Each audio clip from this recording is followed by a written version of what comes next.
No sacred cows in fight against corruption. President Buhari tells newly appointed EFCC chairman.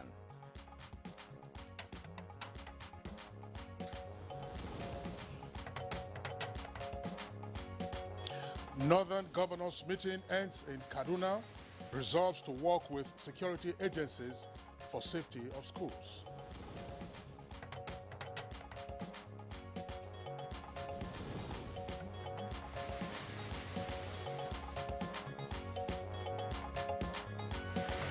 Federal government says it will work towards reducing inflation to below double digits.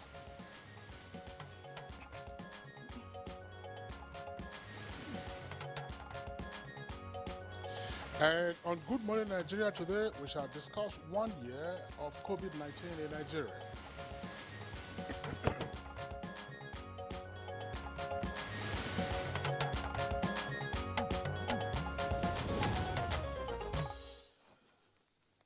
It will be 1 year tomorrow since Nigeria recorded her index case of coronavirus when an Italian citizen who came into the country tested positive for the virus in Lagos.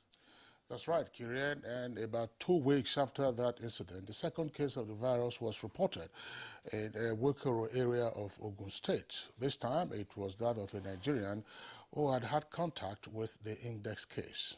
And thereafter, the infections continue to spread from state to state until it covered 36 states of the country and the FCT through movement of infected persons, even though some states were in denial for quite some time before coming to terms with reality. Well, as the virus began to spread, the federal government took steps to control its spread to various communities by constituting a presidential task force on COVID-19, which on a daily basis briefed Nigerians on developments regarding the character and ways of containment of the spread of the virus.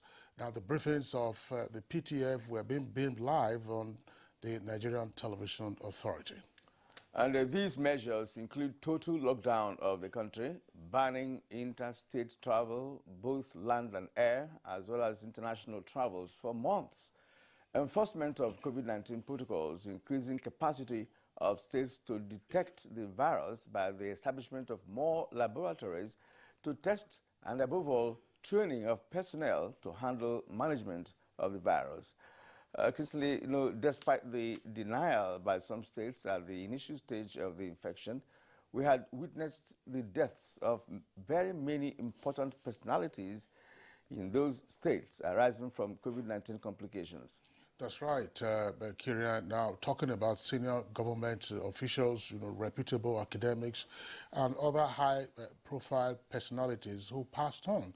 And now you can also recall the scores of death that arose from the so-called strange illnesses in some states during the peak of the coronavirus infection in the country, particularly Kano, if you recall, Kirian. Yes. Exactly. And I think part of this is Kebi also. Jigawa, rather. That's right. Now, worthy of mention is the number of frontline workers for the COVID-19, which include medical doctors, nurses, and other medical professionals, newsmen, and security agents. A number of medical doctors died in the course of managing COVID-19. No question about that. May their souls continue to rest in peace. Now, as of today, as the country is already under the second wave of the virus, Nigeria has recorded over 154,000 confirmed cases of COVID-19 with nearly 2,000 fatalities. So, where is Nigeria in terms of the management of COVID-19? What progress has been recorded in the area of capacity building and the knowledge about the variants of COVID-19? What is the state of the search for COVID-19 vaccines? How have Nigerians supported the fight against the virus? And what are the challenges encountered in the war against the virus? What do we need to do to contain the virus going forward? These are some of the issues we intend to address as we discuss 1 year of COVID-19 in Nigeria on Good Morning Nigeria. My name is Kurian Umayo. Thanks for joining us. And I'm Kingsley Osadolo. I join my colleague Kirian to also welcome you to the program, reaching you live As always, on the network service of the Nigerian Television Authority. Next now is newspaper review.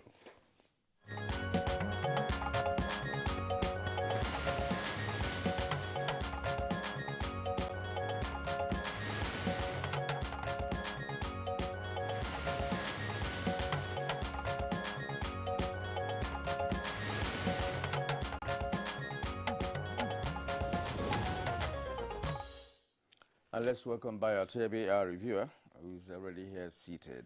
Bayo, good morning and welcome. Good morning, Kirian. Thank you. Good morning, Kinsley. Good morning, Nigeria. Good to see you. Thank you. We may have to start with Daily Trust, Kinsley. Daily Trust newspaper.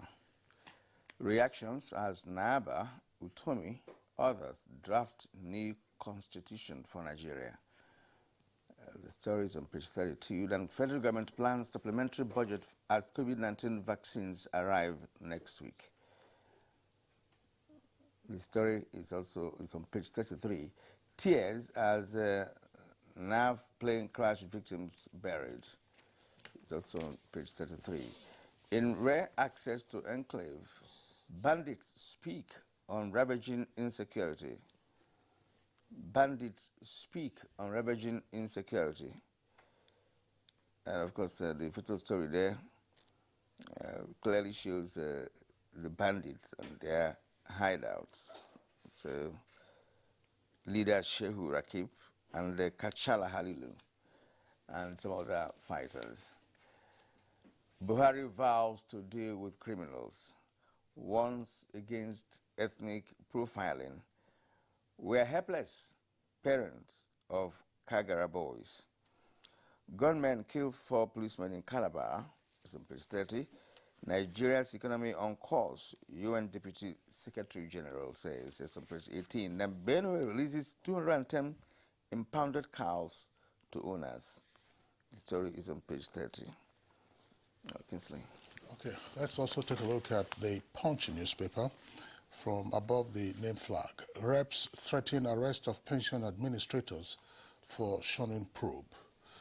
5G deployment may undermine Nigeria's security, says ONSA, that's Office of the National Security Advisor. $10.7 trillion spent on fuel subsidy in 10 years. That's according to Moman. Moman is the Major Oil Marketers Association of Nigeria. Vaccine. Federal government plans supplementary budget, says $31 billion loan not high. Details on page 25. And you can see the COVID-19 update there as an earpiece to the nameplate. Confirmed cases in Nigeria about 154,000. 131,000 have been discharged, and unfortunately you have nearly 1,900 who have passed away. Around the world, 2.5 million persons at least have died from the over 113 million cases. This story comes with a kicker, and it says differential wage bill. Oyo, Delta, Gombe, and others back National Assembly as Labour fumes. 4 riders. It reflects true federalism. States should pay according to IGR. That's Makinde's aide. Makinde is governor for your state. It's unfair to expect Gombe to pay same wage as Lagos, Commissioner insists. Bill dead on arrival, says Delta NLC. It's against workers' interests, Kano NLC chair. And unfortunately, you see the photographs there on the front page of the paper. That service chiefs, fire me present as 7 Nigerian Air Force jet crash victims buried. Their souls rest in peace. After signing agreement with federal government, varsity workers on strike. Again, Boko Haram abducts travelers on Maiduguri-Damaturu Highway. Autom and Mohammed are brother governors. Should end verbal war. Autom is Benue governor, Mohammed Bauchi governor, and Diri, who is speaking, is governor of Bayelsa. Details on page 11. Agencies disobeyed Oshibajo on 24-hour port operations. That's according to Usman. NTA shifting. Angry, diseased relatives attack policeman at panel. PPP confirms contract scam in Proda, and reps threatening DG. Ayo. Thank you, Kinsley. Let's start on a somber mode as we pay our respect to 7 officers of the Nigerian Air Force who died last week during the crash and have been buried and accorded national honors at the National Cemetery. Family members joined the Minister of Defense, Chief of Defense Staff and Service Chiefs to pay their last respect and honor our heroes. An emotional Chief of Staff said, the deceased officers are among the finest officers in the service, adding that Nigerian Air Force is still palpably shocked and grieving. These heroes in the service had so much confidence, and he prayed God to grant the immediate families the fortitude to bear the loss. He saluted the supreme sacrifice in defense of peace. One of the deceased officers was said to have been on leave, but he was recalled for the operation. He left behind 3 children, among whom is 1-year-old son and an aged mother. They were accorded full military honors. May their patriotic soul rest in peace. President Muhammadu Buhari says government will continue to deal with the insurgency, banditry, and kidnapping and other criminals threatening innocent Nigerians. The Chief of Staff to the President, Professor Ibrahim Gambari, who represented the President at the meeting of Northern governors and emirs and chiefs in Kaduna, warned against ethnic profiling of criminals. He declared, criminals are criminals and must be dealt with accordingly without resorting to ethnic profiling. The President says he has tasked the new service chiefs to devise strategies to end the ugly situation where lives of Nigerians are continually threatened by hoodlums and criminals. While commending the gathering for all their initiatives in de-escalating tension arising from clashes, he called for synergy with other forums in other regions for the collective good of the nation. The Northern Governors Forum was led by the Chairman Governor Lalong of Plateau, while the Emir's chief was led by the Sultan. The Director General of the Department of State, the Inspector General of Police, and a representative of the National Assembly, as well as the Minister of Information, were at the meeting. While Kagara abductors are still being held, students of Government Science Secondary School Kagara and staff and family members remain abducted because the condition of swap proposed by the abductors has not been met. Daily Trust reports that abductors had demanded for the release of 6 members of their group arrested by security agents. Of the 6, 4 are said to be identified. 2 are located in Katsina, and 1 each in Kaduna and Niger State. Identifying the 2 remaining members is probably one of the cause delaying conclusions of the process. Declaring a delegation of the Governors Forum went to Mina, and they visited former generals, President Ibrahim Babangida and Abdulsalami Abubakar, and they all called on the federal and state government to consider all means of safe securing the release of the children. Meanwhile, the non-teaching unions of the Nigerian universities, SANU and NASU, have suspended their 3-week-old strike. Representatives of the union say that after a meeting with the federal government delegation, they have got their justice in sharing the 40 billion earned allowances and non-payment of minimum wage, which was among the issues they called for. The Minister of Labour and Employment, Dr. Chris Ngige, says that rough edges of the negotiations have been smoothened. Normal activities should now return to the university. He emphasized categorically that one of their demands, that is visitation panels, cannot begin to work unless they carry out normal activities in the university. The Deputy Secretary General of the United Nations says that Nigeria's economy is moving in the right economic direction. She says that there are challenges in Nigeria. Some of the challenges include the population, which is very large, is diversity in ethnicity, religious backgrounds, and opportunity. But however, she emphasized, these are all opportunities, and for which Nigeria should derive strengths and not weaknesses. He was speaking also about his trips around the country. She said she has seen a country that is growing. It is not fast enough, but is moving in the right economic direction. He says challenges remain with security, social cohesion, as well as social contrast between government and the people. I know the issues are being worked upon. She said the United Nations recognizes the initiatives of Nigeria and other global partners, especially in sustainable development goals. She was guest at the Ministry of Trade and Industry. Look at this story on Daily Trust, the issue of bandits now speaking on ravaging insecurity. My thinking is that the bandits begin to speak. I don't know. This reporter actually is an undercover reporter, and if you go to details of the story, it does appear that they're becoming bolder every day. I mean, to make some comments, concerning security in Nigeria, which they are, of course, the people who are who are causing this insecurity we're talking about. And we're talking about rescuing the Kagara boys. And if you look at the photograph here, you find that they are at home, wherever they're camping. And this is a part of those that are in Zamfara.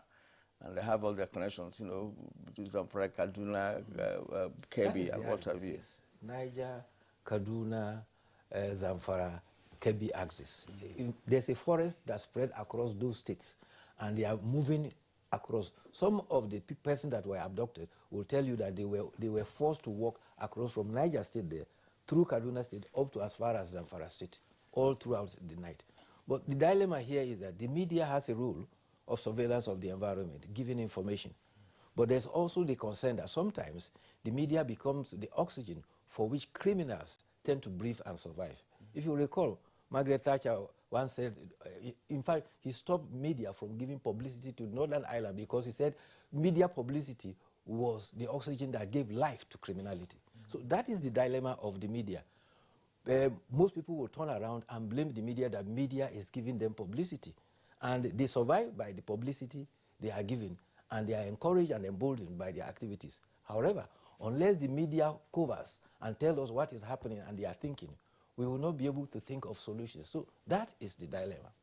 Okay, well, I was just wondering, a couple of years ago, the English Oxford Dictionary came up with an update of the dictionary, and some words obviously used more frequently in Nigeria as part of Nigerian English found their way into the dictionary. For instance, K-leg. I'm sure you recall we discussed it on this program. I'm just curious. I just hope that we do not, sometime in the future, find an entry in the dictionary redefining bandit. To say, for instance, Nigerian English, that would be bandits. Heavily armed, non-criminal elements who nevertheless have the right to roam the forests, kidnap persons for ransom, and engage in all kinds of atrocities without being brought to justice. Yes. A bandit is a criminal, a robber, who waylays travelers on the highway and hold them to ransom. That is exactly what we are saying. But unfortunately, criminality in Nigeria sometimes have definitions. Exactly. They will start by arguing that they are fighting for a cause, and they will use criminal means to attain that cause. And in this case, of course, what has played out in the past now is that we're beginning to negotiate with them. I mean, if they kidnap some persons, you negotiate with them. The president was very firm yesterday when he said that, look, these are criminal elements. And what does that tell you? So, all right, Kieran, we have an editorial to take if we have enough time for that. Maybe 1 minute for that. Deserved rewards. Let's bring it by. The conduct of 2 Nigerian students give hope that in Nigeria, all is not lost. There are still good young Nigerians we find in universities. Bio. 2 Nigerian students have been honored. One is Busy Eradiri, who was a student of Delta State University. She made first class, and she said the path to her first class was dressing modestly and making sure that she was not attractive to anybody. And when a lecturer made serious overtures, she reported him to a head of department who called that lecturer to the other. She made her first class, and Delta State government has, Bayelsa State government has awarded a scholarship for postgraduate up to a PhD level. The second one is Ami Ugochukwu. He found a missing telephone belonging to an officer and returned it. The officer reported it to the vice chancellor, and the Vice Chancellor has given the chap scholarship throughout her studies. And the editorials emphasizing that good character, peace, honesty is the best policy. Absolutely, absolutely. Bayo, on that note, would like to thank you very much for being around all through the week, and therefore wishing you a lovely weekend. Thank you very much. All right, it's Good Morning Nigeria on NTA's network service. We're taking a short break now. When we return, we'll be dealing with coronavirus in Nigeria 1 year later. And you're watching Good Morning Nigeria on the network service of NTA. By tomorrow, it will be 1 year when the index case of COVID-19 was discovered in Nigeria. And now let's take this background report put together by Victor Azu on the journey so far in the fight against COVID-19.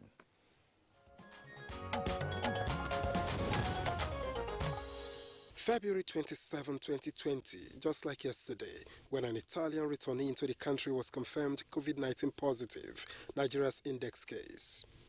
That one case soon multiplied through direct and indirect contacts, while new independent cases also emerged. As the numbers increased, so did the challenges. The federal government responded by setting up the Presidential Task Force on COVID-19, which advised it on the pandemic.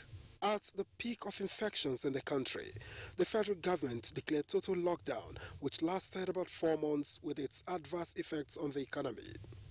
1 year on, Nigeria has had more than 150,000 infections, leading to nearly 2,000 deaths, with a second wave of infections still around the corner.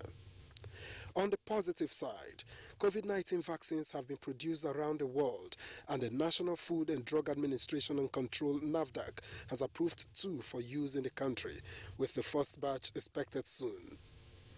How well has Nigeria managed the novel coronavirus pandemic? What lessons have been learned? What needs to be done to make similar situations in the future less severe? These are some of the issues to dwell on Good Morning Nigeria.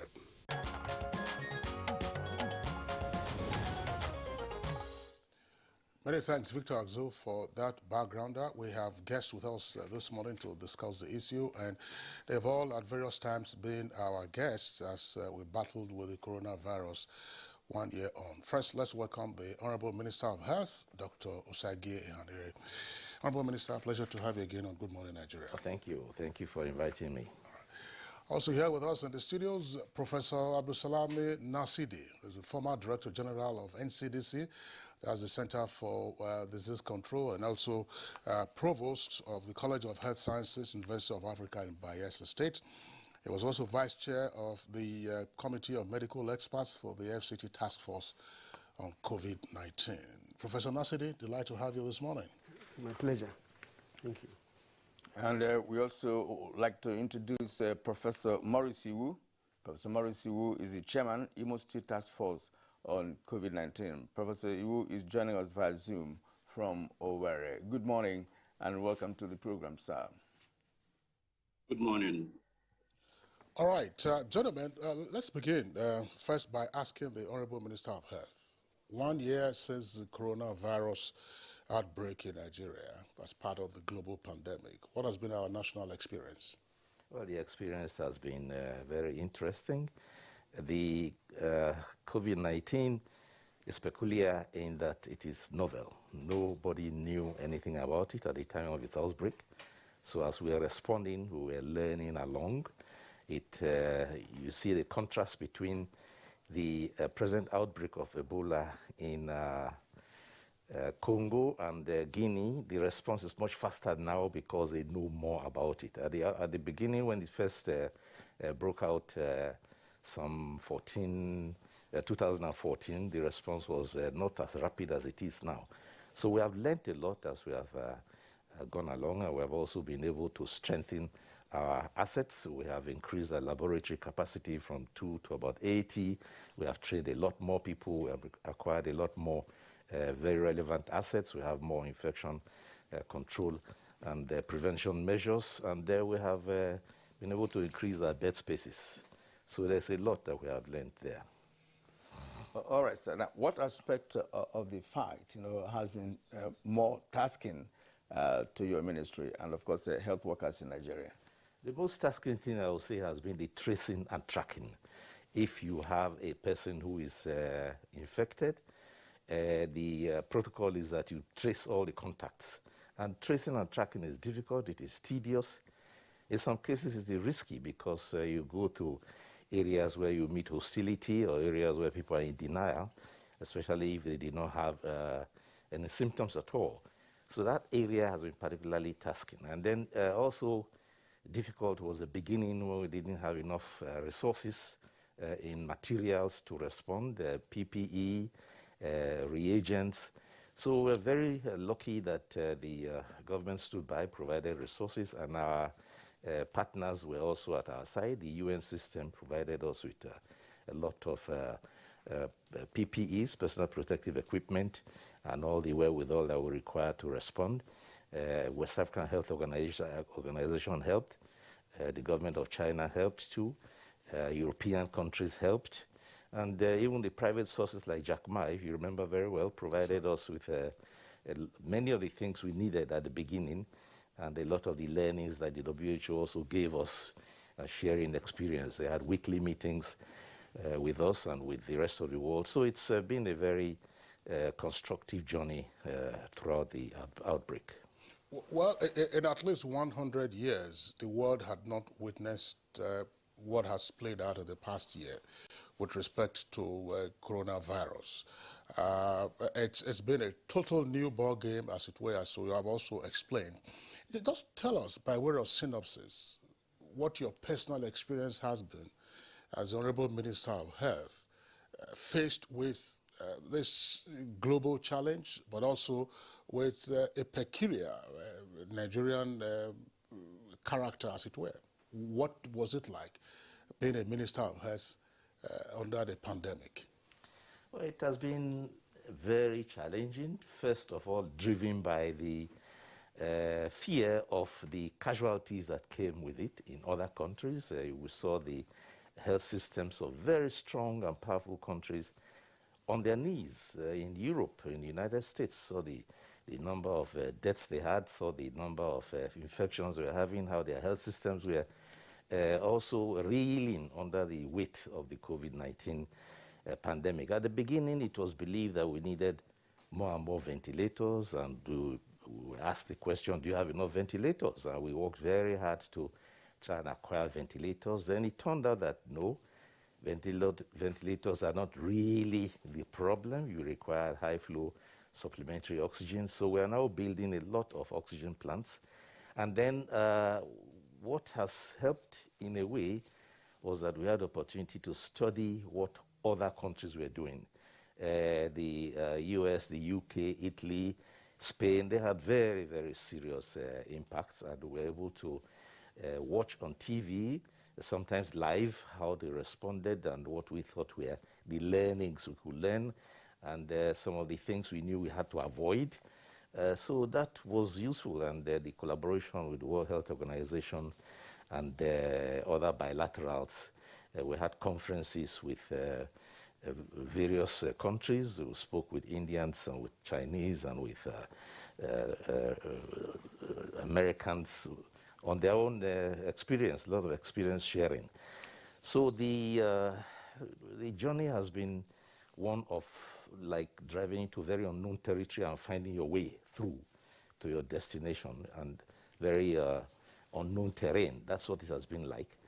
But on the whole, we have not done too badly. Our health system was never really on its knees.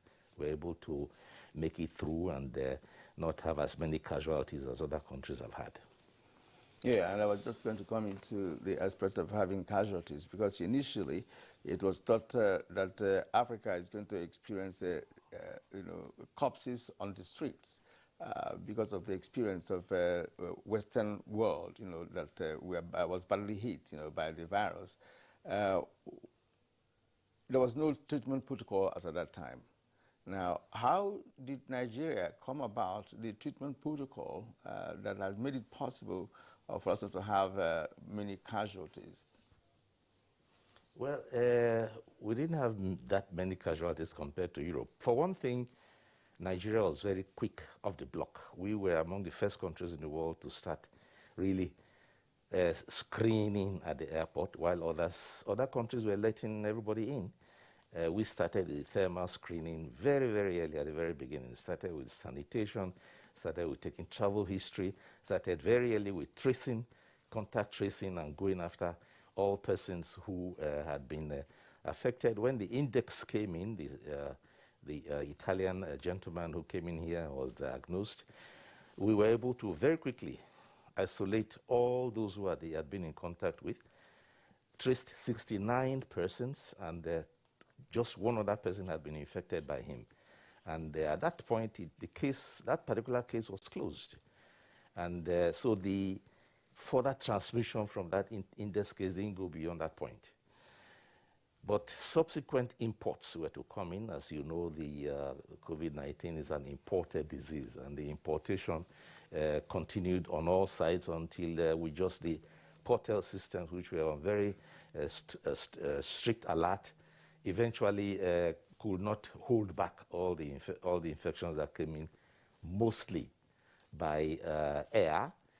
In fact, we were very quick to have also got the first case that came by land border. Was a gentleman who was touring West Africa on a motorcycle.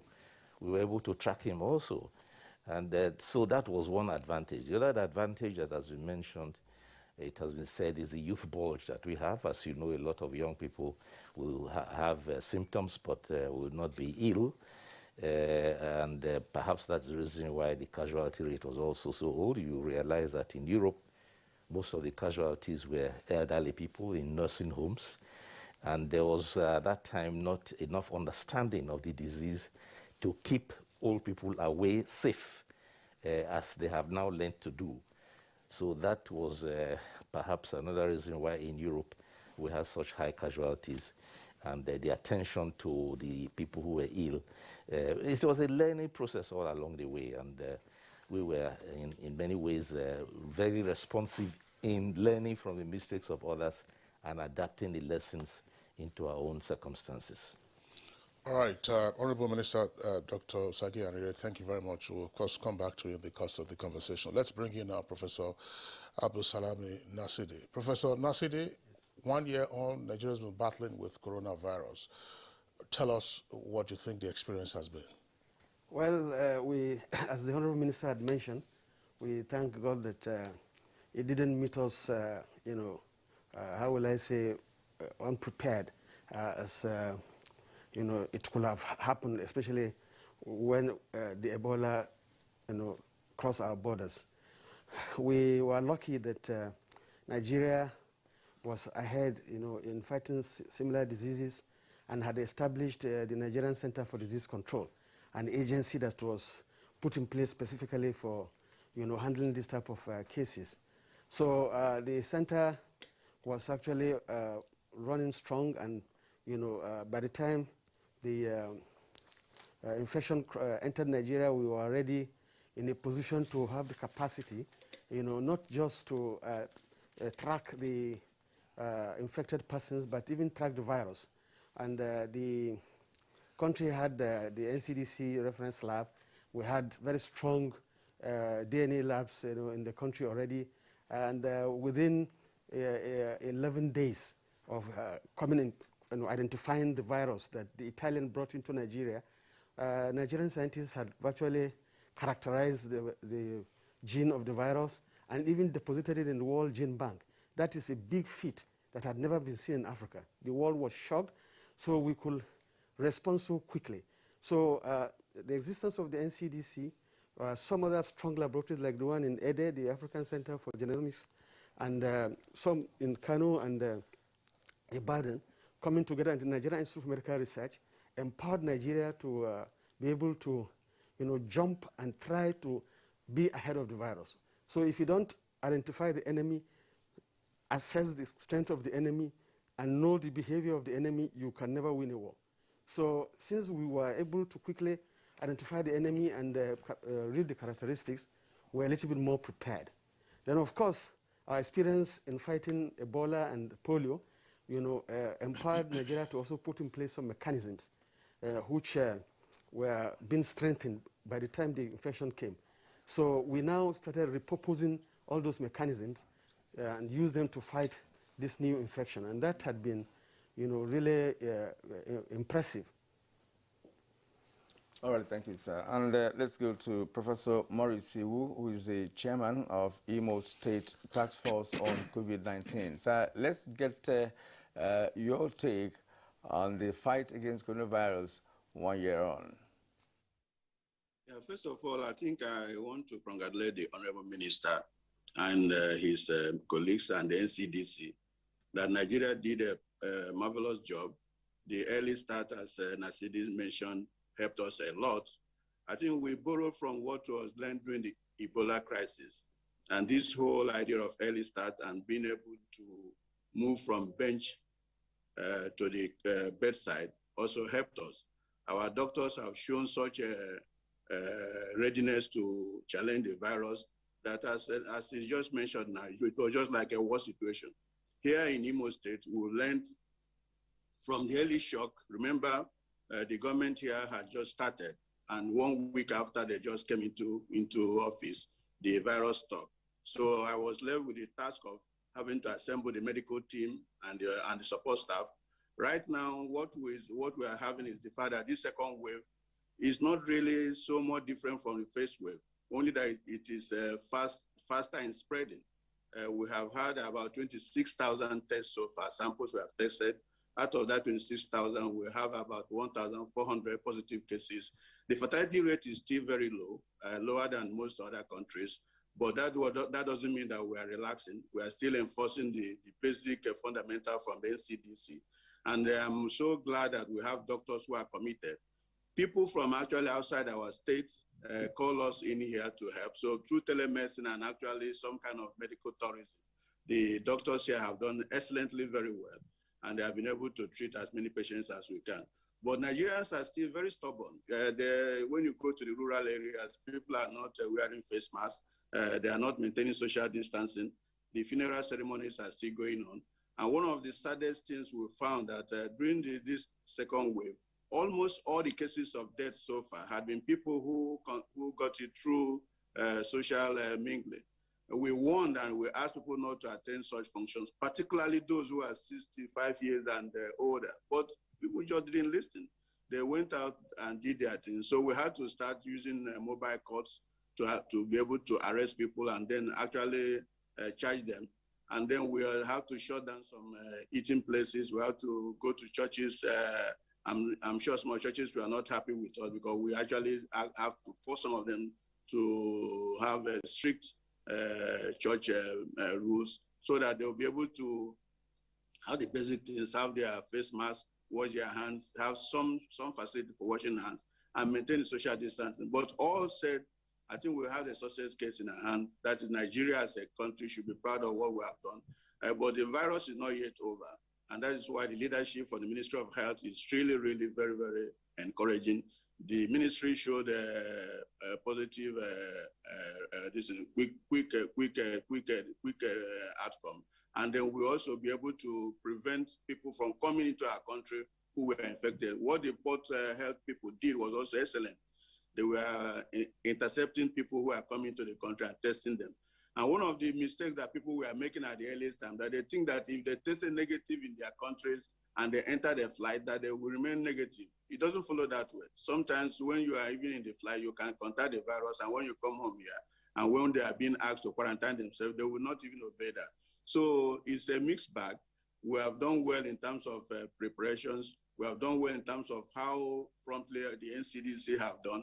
And also the coordination has been excellent. The NCDC have been showing leadership and being able to supply material we needed and information that we needed in the states to be able to carry out this project. And our doctors have worked as a team. I think it's really something the country should be proud of. And those who are doing the right things, I'm sure history and people who are coming after will look at this period and say, yeah, that was a way to manage a pandemic like this. Like Nasidi mentioned earlier, we learned a lot from the Ebola crisis. During the Ebola time, a lot of things, when he was in NCDC, most of this we're enjoying now, they set it up at that time. And that is the way to go. I'm urging that we shouldn't dismantle this infrastructure that we're building.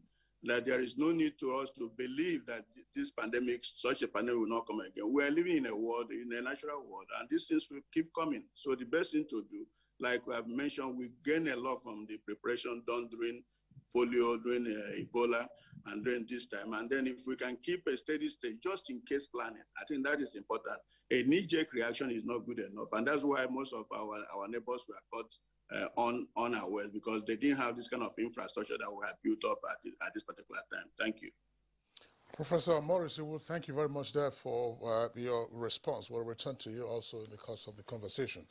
Now back to Dr. Sage-Anire. Dr. Sage-Anire, one of the obviously sad experiences in the past year has been the loss of some healthcare workers. Do we have a sense of the numbers? Some of these were, if you like, innocent victims. How much of a disincentive was that to those who were on the front line? Yes, many countries lost healthcare workers, and it wasn't just Nigeria. It happened all over the world, in some places even more, because the ease of transmission of this disease was not very well known. And it was only with time that more emphasis was given to infection prevention and control and to preventing healthcare workers. There are places in Europe where they were also so short of materials, of PPEs and of masks, or even masks, that there were countries quarreling over masks.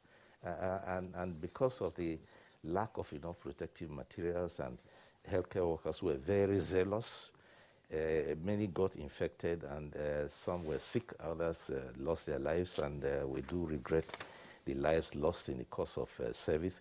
In Nigeria, it was about the same thing, that a lot of very hardworking and zealous frontline healthcare workers became infected. But we have been able to strengthen infection prevention and control, do a lot of training. We have trained thousands of healthcare workers now, and also provided them with the wherewithal to protect themselves, and continuous retraining and reminding that they must look after themselves and follow the very strict protocol for looking after patients or for diagnosing patients. This goes for frontline health workers and laboratory workers, because laboratory people have to deal with identifying this virus. But by now, I think the rate has gone down very significantly, and the measures that have been put in place are beginning to work as people have understood the nature of this disease and the ease of its transmission. It's just the new virus in the UK which is causing concern now, because it seems to be 70% or so more infectious than the strain that we knew before. Okay. All right. Professor Nasidi, you earlier spoke about Nigerian scientists, being able to characterize the virus. That means, for me and the ordinary Nigerian, understanding the biological behavior of the virus. So we also discussed on this program some time ago the possibility of Nigeria developing a local vaccine, that can, address the virus. Vaccine that could be, efficacious enough to also withstand the intensity of the virus, like we now have the ones already manufactured across the globe that we're yearning for. Is there any step taken within this 1 year to see how we can come about local vaccine, made in Nigeria vaccine for COVID-19? Well, I just have to start by saying that in the early 40s, 50s, 60s, Nigeria had already capacity to manufacture vaccines. There was a vaccine manufacturing plant at Yaba, and that plant was, at the time I joined the Ministry of Health, already manufacturing 3 vaccines. Rabies vaccine, yellow fever vaccine, and then to some extent they manufactured measles vaccine. And I joined that laboratory. I was invited by the then Director of Public Health, Dr. E.A. Smith, who was a very famous international public health officer and director of Nigerian Public Health, who invited me after my presentation in Paris, 1985, to come and head the place. So we went to Yaba, and we met the laboratory producing just nominal doses of vaccine. The annual capacity for the vaccine, like yellow fever, was just about 100 to 150,000, and the rabies was just about 10,000. So we made a proposal and increased the capacity of that laboratory. And just as about the time we are finishing that upgrading, that's the first phase of the upgrading, yellow fever outbreak, occurred in Benue, then Oyo State. In Benue, it was rural yellow fever, and then in Oyo, it's urban yellow fever, which is very devastating. It affected Ogbomoso. So you cannot believe that before the WHO could respond and other countries to come to help us, the vaccines used to start checkmating that outbreak was the one produced in Nigeria. And praise the Lord, we had evidence to field test the new vaccine that we developed. You cannot believe it, that the Nigerian yellow fever vaccine was more effective than the one we imported from Paris and Dakar. It gave us 97.9% level of protection as compared to the one that was brought from abroad that gave us about 93%. So Nigeria had the capacity to manufacture the vaccine.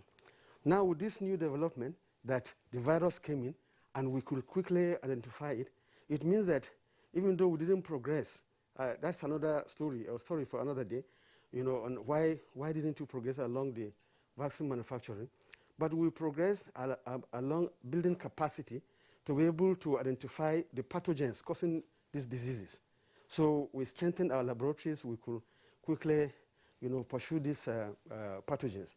So coming to whether Nigeria, can manufacture or produce its own coronavirus or COVID-19 vaccine is very possible and very easy, very doable. And I must mention three things that has happened that can make it, to start moving. When Nigeria was now revisiting how to upgrade our capacity to manufacture vaccines, a company called Bao Vaccines was established. And that vaccine company was supposed to be a public-private partnership with May and Baker. So it happened about 21 years ago, but it's having difficulty in taking off. I think the government is now addressing that issue.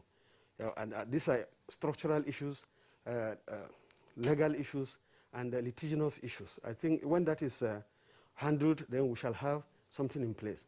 Then the second point is the fact that, it has never happened that the Nigerian government will dedicate itself and provide huge amount of money, like the 10 billion released now for the manufacture of only coronavirus. Am I right, Honorable Minister?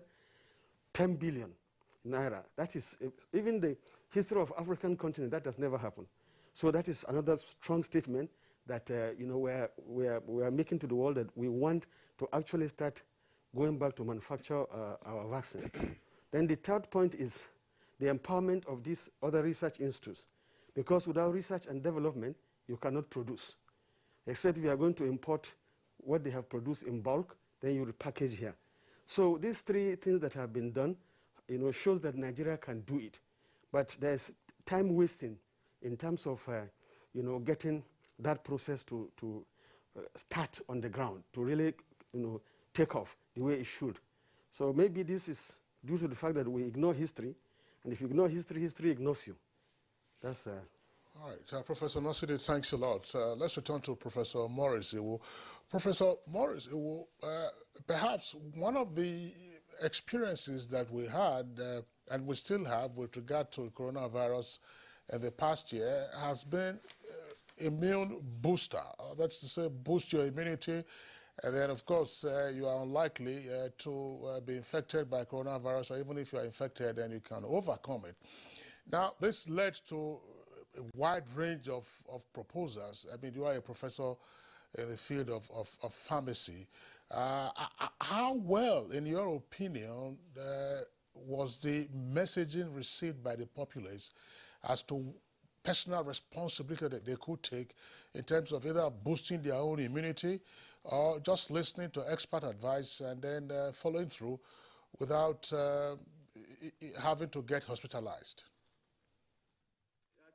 Thank you. One of the things that has happened with a Harvey story again is the fact that Africa seems to have done better than most of other parts of the world, in the sense that our fatality rate is still very low.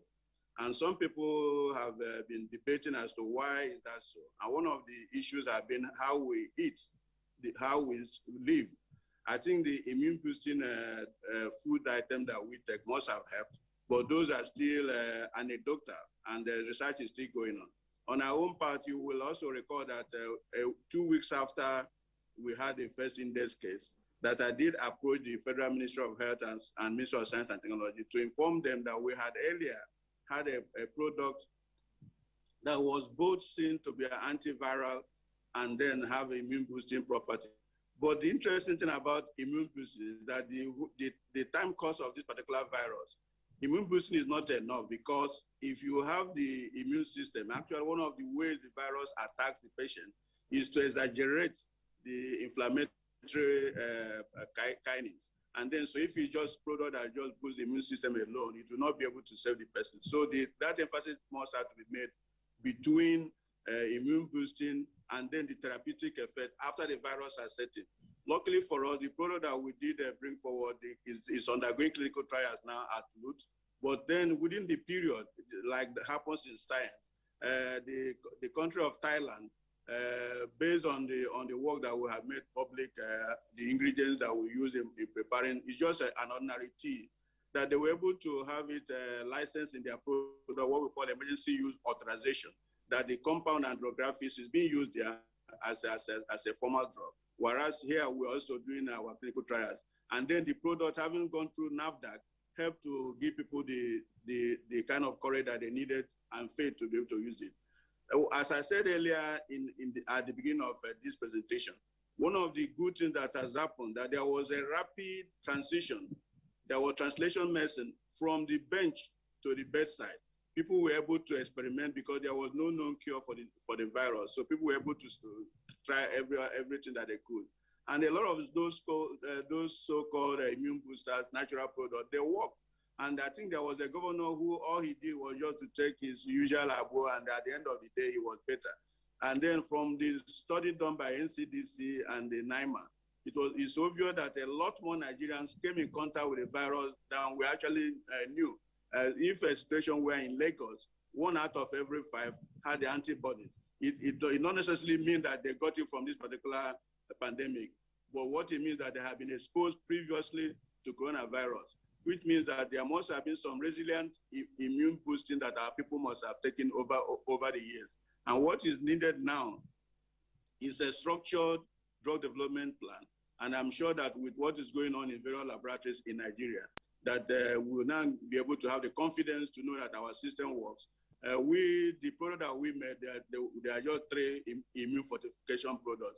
They're in the market and they're doing very well, which means that Nigerians actually did accept what is happening. And as I said, as far away as Thailand, that they have been able to adopt andrographics as a drug of choice for the treatment of coronavirus. So the immune boosting works, but the immune boosting alone is not enough to protect us from the virus. What it does, just like the vaccines that they're using now, all it does is to strengthen your body in terms of fighting back, but it does not prevent you from getting the virus. So we are urging people to obey the fundamental that the NCDC have brought forward, namely wear face masks, wash your hands, and be able to maintain social distancing between people. If you do those 3 things, the non-pharmaceutical intervention mechanism, I think that gives you a better chance of surviving the virus. And one of the 4th thing, which is not aligned to the 3, is the fact that those who are 65 years and over should not venture going to any crowded places or meetings or gatherings. You can always send messages that you are not able to because of your age. That is not a crime. And so far, it has been saving lives from our own point of view.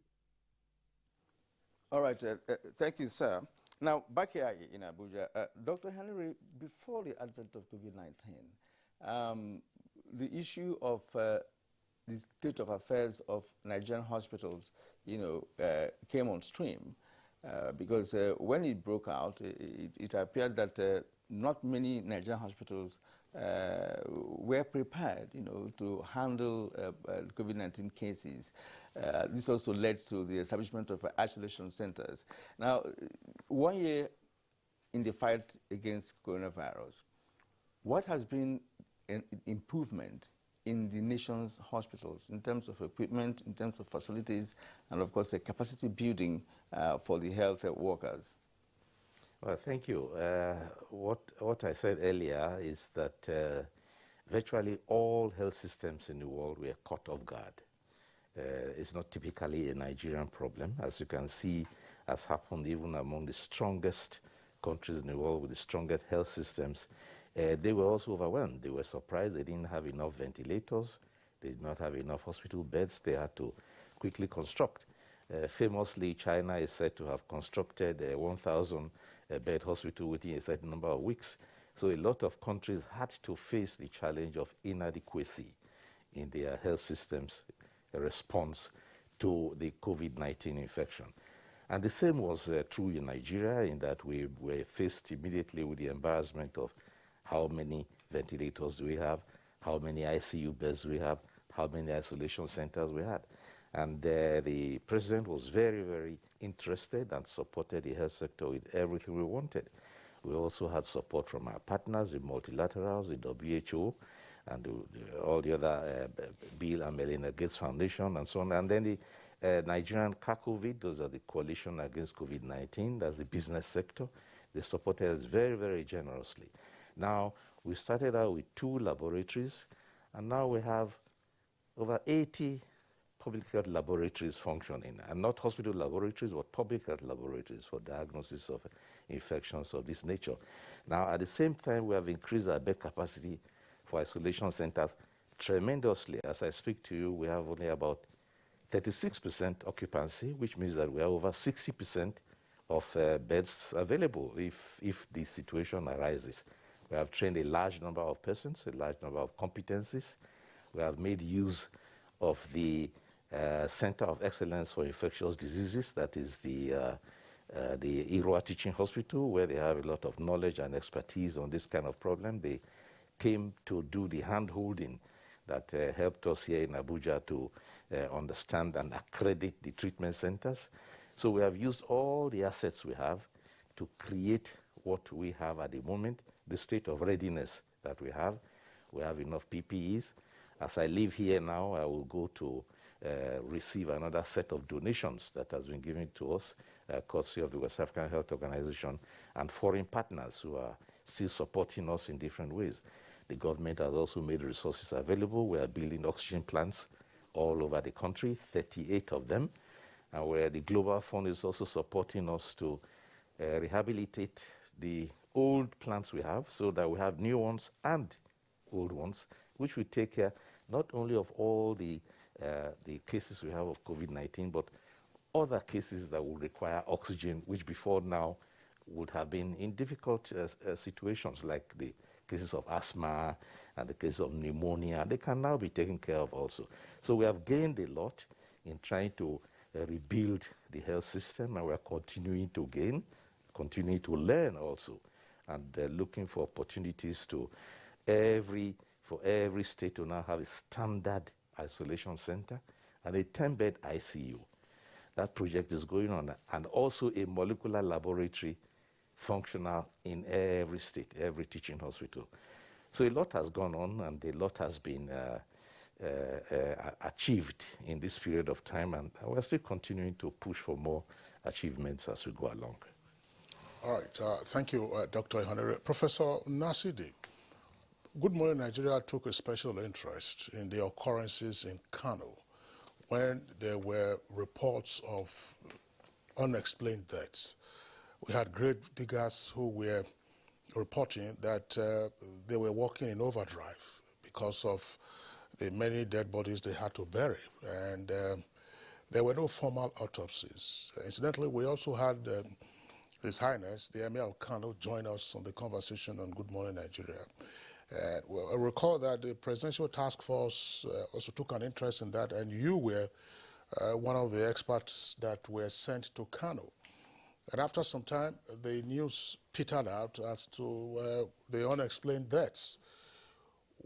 What happened in Kano, and what were the lessons, if any? Well, thank you for that important question. That is the aspect of our response that must not be ignored, because that is a point where the virus almost took us by surprise. And, you know, when the unexplained deaths started occurring in Kano, nobody at the initial stage associated with Ebola. But Ebola with COVID, sorry, with COVID-19. But when the death rate started increasing beyond what they have seen in the last 20, 30 years, you know, since the advent of the meningitis that killed so many people in Kano, it became obvious that something strange is happening. And one thing that was very peculiar also was that, you know, even the local people, not even the health or scientists, started observing that the deaths were coming from some local areas, you know, and mostly urban. So when the cases started increasing and deaths started increasing, everybody became worried and interested, including the federal government.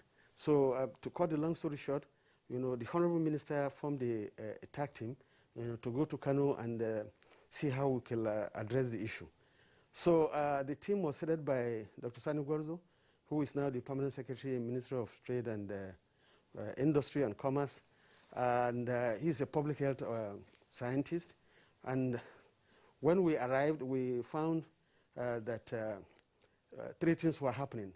One, it's already obvious that the state government was worried and wanted to put in place mechanisms that, you know, will be used to checkmate the spread of the, not cases now, but deaths. So deaths were so frequent. Two, the community themselves, and led by the EMA, as you mentioned, was already putting in place, you know, mechanisms that could be used to sensitize the communities and let them know what they will do to actually fight the spread of the disease and the increase in deaths. Then three was the intervention by the federal government. That is, what do we need to do to checkmate what is happening? So what we did is, first and foremost, try to establish the causes, you know, of the deaths or the infection that was spreading. And by the time we arrived, one of the healthcare workers, you know, actually from UNICEF or one of the international organizations, caught the disease. By the third or fourth day, he was dead. By the time we arrived, one university alone had lost almost 4 to 5 professors. By the time we arrived, almost 60 to 65% of the healthcare workers in one hospital that were having the frontline healthcare workers that were working with the, you know, patients or handling the dead bodies became infected, and they had typical symptoms of Ebola, of corona. And we now realize that, you know, there's one thing that we have to address immediately. Let's assume there are other causes of the death, but the immediate one that we are seeing could be that is a transmissible infection, most likely caused by a virus that is giving symptoms that were typical of corona. So we as public health officers had to sensitize the state government that, look, we believe this disease or this death is being caused by this virus that is spreading worldwide. Then we needed to immediately establish these people dying, you know, how did they acquire the virus? So did they acquire the virus through the same route of the Italian that came from, you know, Italy or Europe, you know, to Lagos, or there are other ports of entry? So we quickly established, one, that yes, the spread of the disease that is causing the deaths, majority of the deaths, we didn't say all, you know, could be coronavirus. Two, the transmission is high, and it's already seen that we have a relationship between those who are coming in contact with any patient that had that symptom. Then three, you know, we want to know, you know, which of the dead bodies or which of the deaths that have been recorded were actually directly attributable to the coronavirus. So we did both what they call oral autopsy, and then also did direct, you know, investigation of those who have died that are not even suspected to be from coronavirus. And our finding was very revealing. Our finding was that, yes, coronavirus played a key role in the cases and deaths in Kano. What extent we couldn't immediately report. Two, some of the deaths that occurred that were not even attributed initially to Ebola, that they say, oh, this is malaria, or this is meningitis, or this is just TB, etc., when we got samples of the bodies that were deposited at the morgues, we realized that almost between 45 to 60% of such cases were actually attributable to coronavirus. And now we returned, we sensitized the state government, empowered them to get the state ready for the fight. But I forgot to mention that when we arrived also, there was only one laboratory out of the 3 that was existing in Kano that was functional. The 2, one was affected by the fact that 60% of the staff got infected. The other one was just getting ready. So before we left, we reactivated the 3 laboratories. Luckily, as the Honorable Minister of Health was saying, we went with the very excellent experts from Irua Specialist Hospital. So we moved them, they went around, activated the laboratories, sensitized the community, empowered the infection and prevention control activities, and also empowered the case management. So to cut a long story short, by the time we were leaving, we sensitized and empowered the state government to be able to fight and reduce the cases. Before we left, the cases and deaths went down very sharply. Secondly, we also made sure that the government of Kano was empowered by a written report that had all the plans and recommendations of what we believe they should do to prevent further occurrence. Then lastly, we came back and reported to the Honorable Minister of Health and handed over the report. Unfortunately, when we left, the government reacted and said, oh no, we are over diagnosing that those deaths were not due to Ebola or corona, and that less than 10% or 15% of the deaths were due to corona. And because of that, they were virtually rejecting our report, and that they paid dearly for it, because barely 1 or 2 weeks after that, the second wave came in. And as I'm telling you now, one of the universities lost about 7 professors. Many, highly, placed Nigerians from Kano, have been dying from corona. And, also we don't know the impact on the lower class citizens. Death rates increased. Our survey from the graveyards and all this thing, they said, in the last 2 or 3 months that is going, similar death rates were occurring. So unfortunately, they ignored expert advice at their own peril. So invariably, as at that time, the deaths that were recorded were actually caused by coronavirus? Not all. Not all? No, naturally it can't be all. But we believe more than 50% or 60% of those deaths around that period were attributed to coronavirus. All right, before we take a break, I'd like to ask Professor Morrissey to come in here. Within the period that we are reviewing, especially at the initial stage, some medical personnel, especially from your area, that's pharmacists, came up with medications which they presented to government, to different institutions as well, as to medicines that have the potency actually to cure coronavirus. And at the end of the day, it does appear that none of these medications were selected by federal government or any authority as to be what should be administered on patients of coronavirus. Let us understand what happened along the line. And I'm sure I can recall that you also presented a particular medication as well to the federal government at that period. Let us know what happened along the line. Does it mean that none of those medications were, as they were presented, to be efficacious for the treatment of the virus, or that federal government or the authorities concerned overruled those medications? What's happened, the drug development process is actually a very long process. But having said that, we were one of those that went to the government earlier on. It was based on the scientific data, the antiviral activity and anti-inflammatory activity of 3 sets of compounds which we had presented to the government at the time. We are not presenting it for the purposes of any support, but for the purposes of saving lives. And that one of them is what we call IHP detox tea. Frankly, as we speak, we cannot even meet with the demand because people who use them find that they work. Here in Imo State, for example, we are trying to dissuade people from medical tourism so that because the doctors say I cannot go.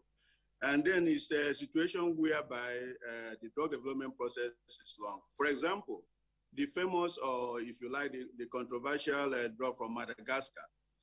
The world and a lot of people dismissed it outright, but unfortunately, it was one of those sad things from Africa because we don't have confidence in ourselves. The Madagascar therapy actually works because it is based on artemisinin.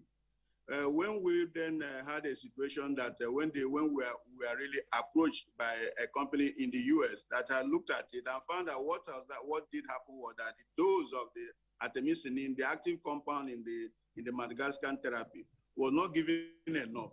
And by the time they converted the crude extract to the manufactured product, because artemisinin is an endoperoxide, very, very labile, that the compound was destroyed in that process of industrialization. So when it was a relook, he found that it was one of the most active antiviral agents, most specific drug that can be utilized for treatment of COVID-19. Then do you know what finally happened?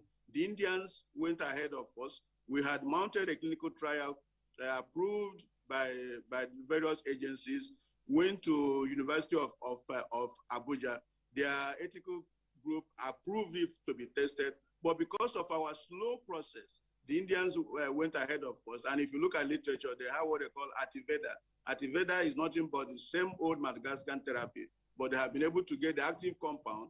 And I actually briefed the Minister of State for Health about 3 months ago, when we actually told him that this is something we can do as a country. But it is that lack of response from our own point of view that is the issue. You cannot say that none of them work when you have not tested them. You have to, first of all, test something scientifically before. We don't have the capacity within the system to be able to test the veracity of those things, because you have to have an antiviral laboratory that can do clinical testing of those compounds. You have to have a clinical trial set up. As I did mention earlier, it's taking Lagos Lutz, the medical team that have been testing, that have been doing clinical trials on the compound we gave them for. And they have been having positive results. But how these things go, that it has to be something, a closed shop from us, because we cannot be interfering with what they are doing. They are doing their work. So it is a long process. So I believe we are one of the few that have been able to have products that went all the way to the randomized clinical trial, which is the gold standard. And I did mention these two agents just to be able to prove a point that we have to have a different take on this. It is interesting that the same country that found it very, very easy to import millions and billions of naira of the vaccine, nobody spared a kobo to be able to support any of the other researches that were based on science. As I also mentioned earlier, I don't want to take issue with anybody, but to think that about less than a month after the virus broke, that we had approached the government and said, here we have something that is worth testing. So you cannot really say that none of them work, because you don't have the laboratory capacity to be able to do in vitro testing of those compounds to start with. You don't have the laboratory capacity to do animal studies. You don't have a clinical setup to do clinical trials. Those things have to be funded, and then we are funding one that is going on. I mentioned the area of the issue of artemisinin 500 milligrams, which we have gone through all the protocols, but because of how slow we were, very, very slow, the Indians beat us to it. They mounted a 3-center studies, and they were able to approve a drug which is called Ativeda. I remember that this country has spent millions of naira on having Artemisia annual farms all over the country. And this could have been a very big project for the entire country. We approached NIPRID, we approached Ministry of Health, we approached everybody we could approach, but because there is this lack of that political will, lack of that self-confidence on ourselves, if there's any bad story in this whole COVID-19 story, it is that our lack of confidence in our own ability to be able to do what we should do. So that is the story about the COVID-19 in terms of those drugs. So you cannot really say that those drugs did not work because you have not. All right.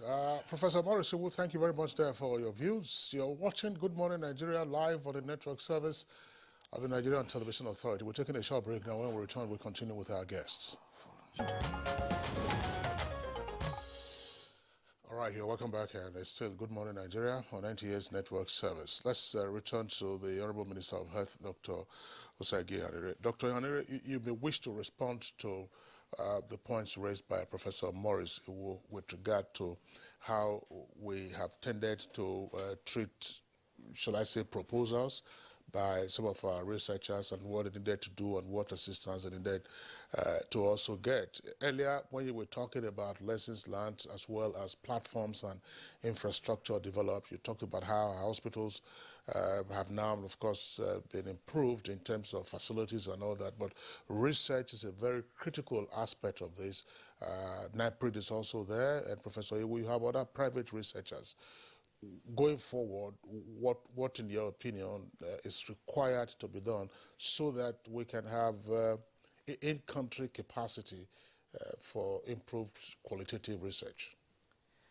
Yes, this is a question that has been of great interest, and at every briefing, I have always said that we are also looking inwards. We are looking at R&D, research and development in our own country.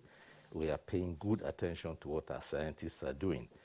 When these drugs from Madagascar came in, were sent into Nigeria, we immediately distributed them to our research centers, to NIPRID, and to NIMA, and to NAFDAC. The result that came out is that it is artemisinin, which is a component of the malaria drug, and that it was grown in Nigeria. So this drug is actually not new. It's here, present in our country, being grown here.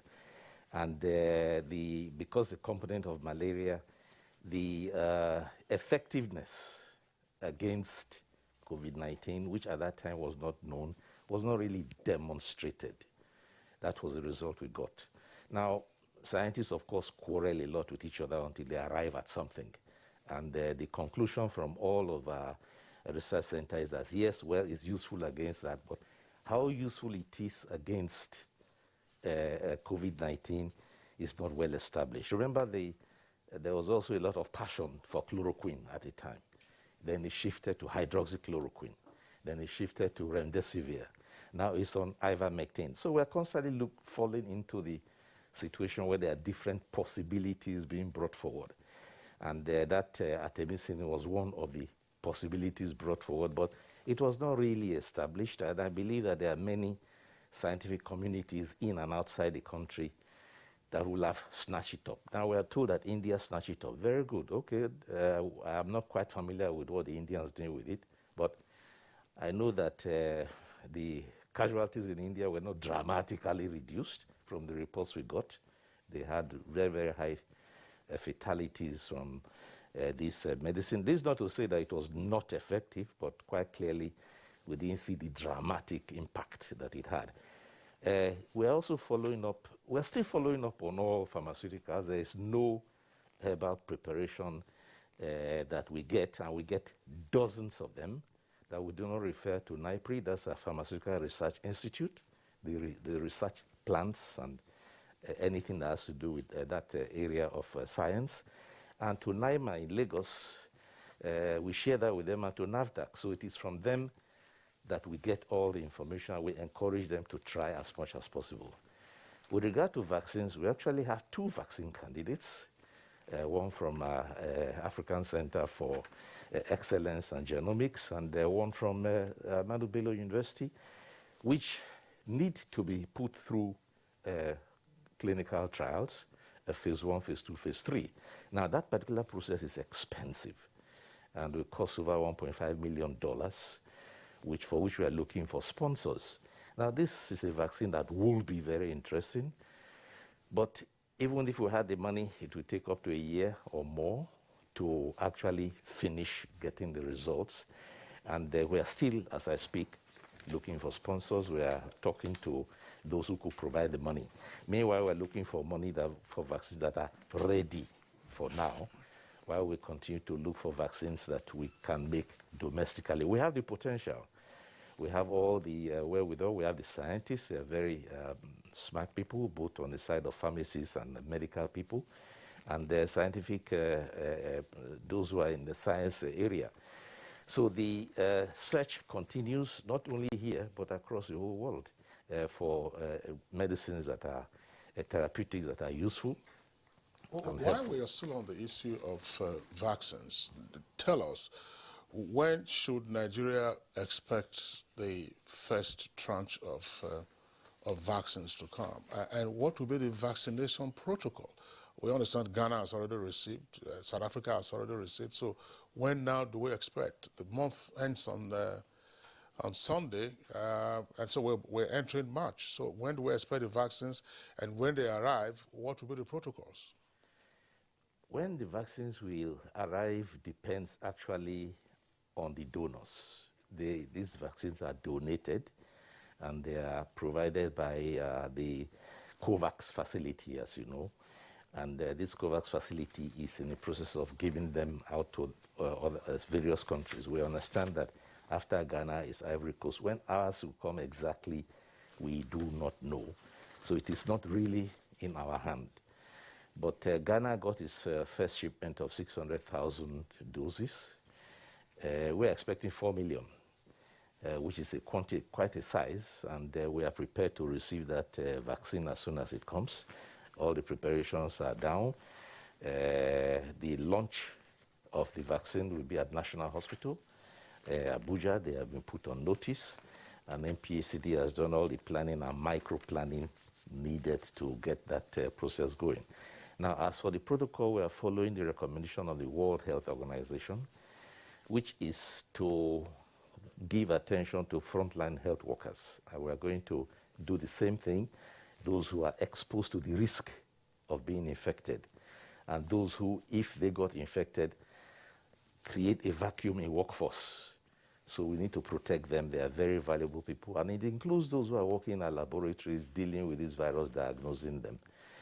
The second category will be those who, if they got infected, will be seriously sick, will be severely sick. And those are the elderly, those are those with vulnerable diseases, with diabetes, with hypertension, and cardiovascular disease, asthma. So those ones will be given priority.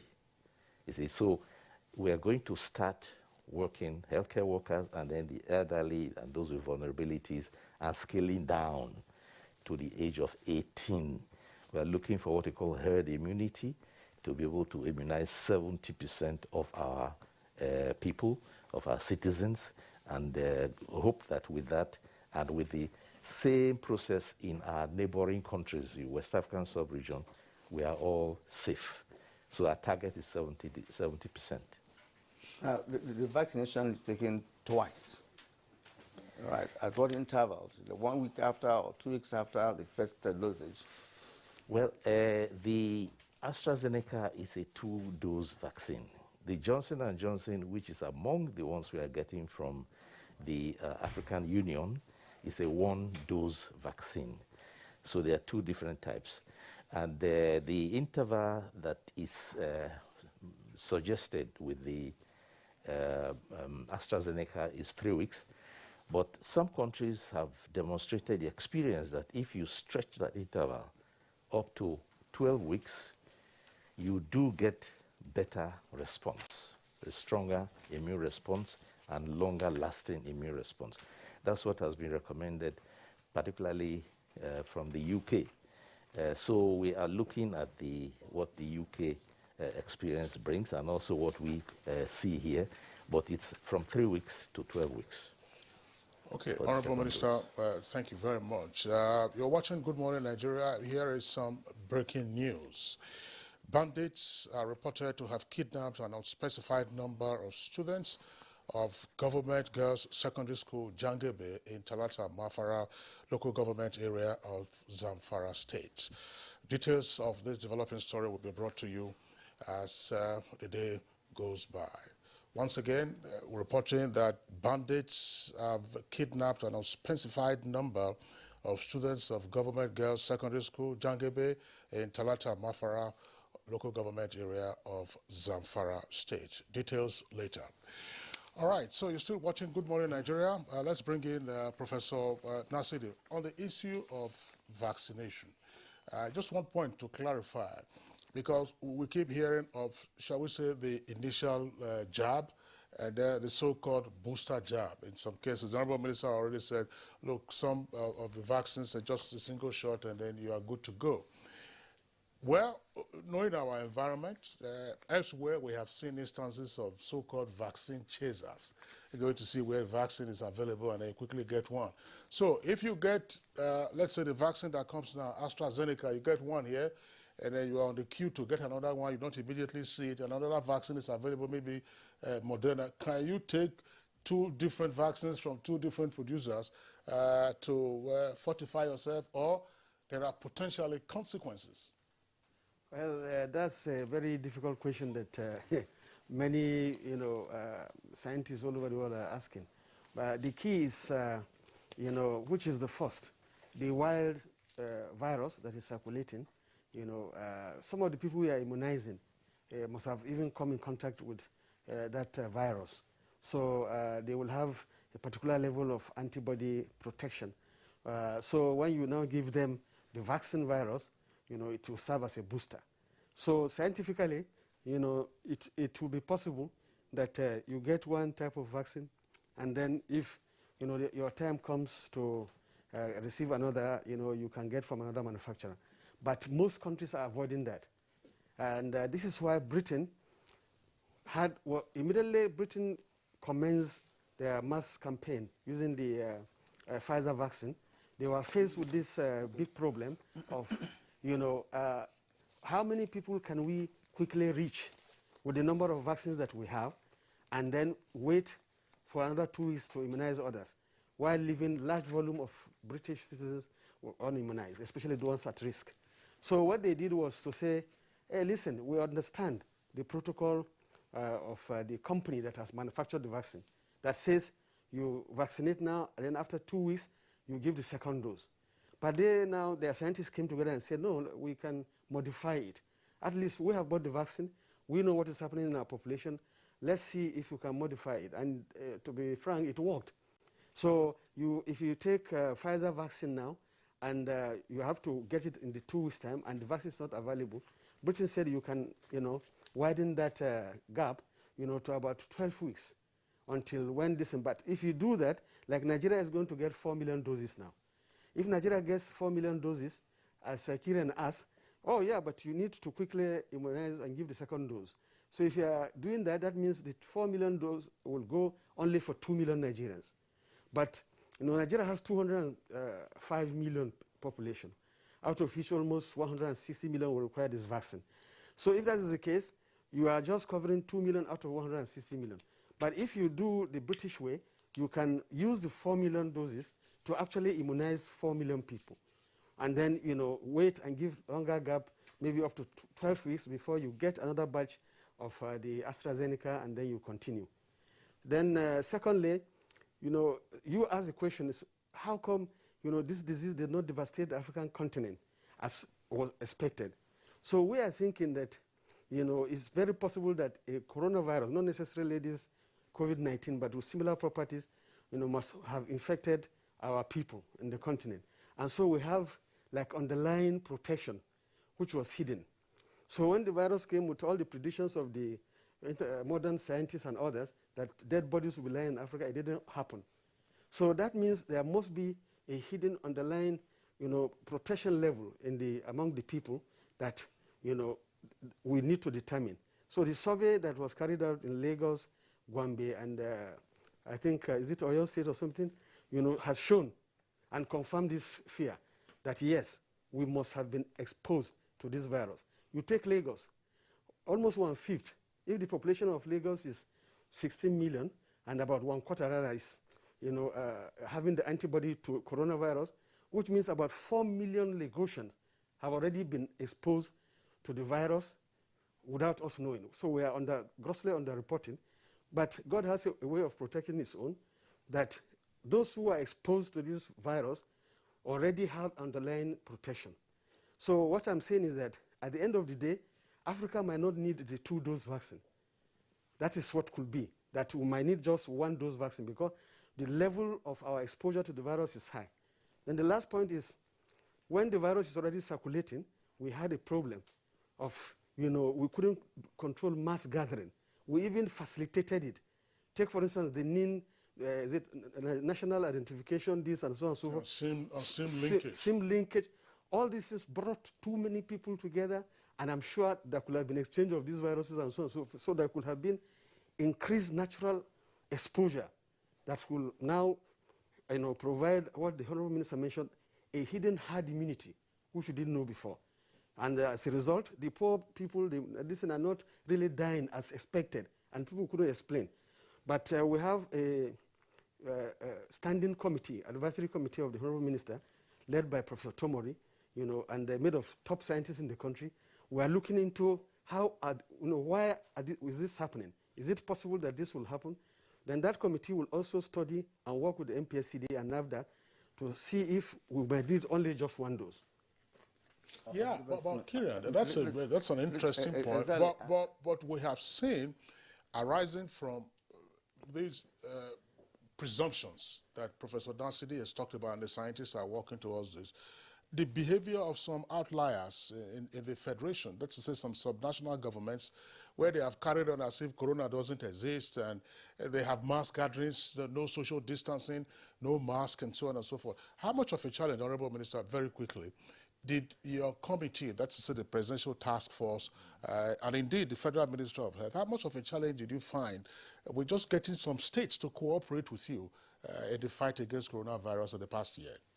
Yeah, that has been a problem in that the health sector in Nigeria operates actually along tiers, federal, state, and local government. The federal government needs to have the cooperation of states, of the governors, and by extension the commissioners, to implement many of the programs and activities that need to be carried out because of the division of labor in there. So what we are worried about most now is the process of vaccination, because there's a role that state governments and state authorities have to play, which requires also some counterpart funding, which we are hoping that they will be able to bring up so that we do not have delays when it comes to actually vaccinating. That's our greatest concern right now. But with the area of compliance with public health recommendations and protocol, we have had that issue of trying to get states to work with us to understand the science, to follow the science, which says clearly that the more you protect yourself, one protects the other, the safer all of us are. All right, some compliance is there, some compliance is also not found. All right, gentlemen, it's been a very interesting discussion this morning, and 1 year into the fight against COVID-19. We'd like to thank all of you for being here. Professor Nasidi, we would like to thank you for being part of the program this morning. And of course, the Honorable Minister of Health, Dr. Osage Hanire, we also appreciate your time and shared experience. Professor Maurice Iwu from IMO, we also want to appreciate you for being part of the program this morning. Thank you all for coming. All right. We also have to appreciate our viewers who've sent in their tweets. Some of the issues you raised in your tweets were explained by our guest this morning, plus more.